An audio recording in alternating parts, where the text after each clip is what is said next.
first couple of dates, and the time between these meetups, the days seem to rush by in a blur of passion and excitement. We're so caught up in the thrill of meeting someone new that we can't even step back and process what's going on. Although we might feel lost in this whirlwind of emotions, our relationships usually stick to a pretty common formula. Here are a few stages that almost all relationships will follow. The first stage, attraction. Our relationships first begin when we set eyes on our new partner. Although we haven't started dating yet, we feel an undeniable pull towards this enchanting new person. At this point, you might walk up and introduce yourself. Who knows, you might even start flirting, dropping a compliment here and there. And in 2019, this initial stage might not even take place in person. Many people meet someone new on social media or through a dating app. The second stage, learning more about them.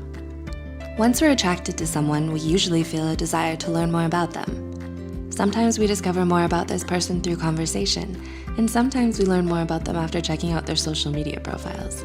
Better yet, we might even ask mutual friends for more juicy details about this new person. All of this new information helps us decide whether or not they're a good fit. The third stage, building comfort and trust. In an article published by Oxford's Department of Experimental Psychology, comfort and trust was identified as a major stage in all relationships. This is when both partners start to let their guards down, testing the waters to see if the relationship might be stable and sustainable in the future. During this stage, it helps if partners are honest, nonviolent, and forgiving. Interestingly, Oxford researchers stated that physical touch is incredibly effective when it comes to building trust. The fourth stage, actually going on dates. At this point, we go on dates regularly. In previous stages, we might have been a little unsure about our partners, but now we've settled into a comfortable rhythm of dating and consistently enjoying each other's company.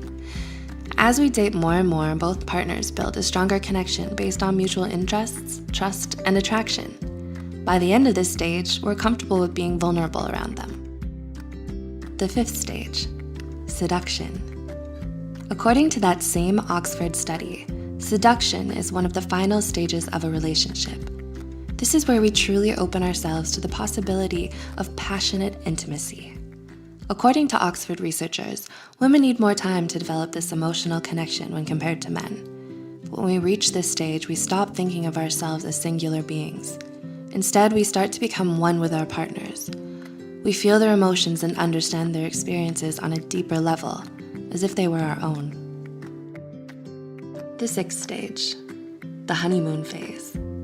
Most of our viewers are probably familiar with this phase of a relationship. In the first 6 months or so, everything seems new in a relationship, and this could be explained by scientific studies. Researchers tested nerve growth factors and cortisol levels of couples within the first few months of a relationship. These levels were very high, resulting in feelings of euphoria and reduced stress. But when they tested those same levels 12 to 24 months later, the levels had returned to normal. This suggests that relationships are only truly tested after the honeymoon stage is over, and the physiological love cocktail has worn off. The seventh stage, the doubting phase. This is the make or break stage for relationships.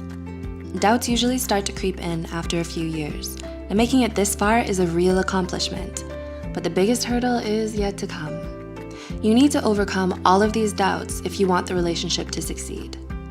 Partners might start worrying about the unknown future, their individual career paths and interests, and whether or not their partner fits into all of this. If it's not meant to be, it'll become obvious during this stage.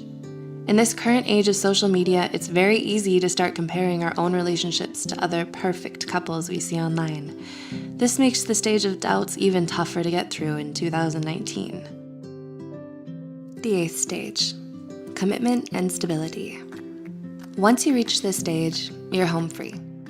After many, many years, you're completely and unconditionally in love with each other.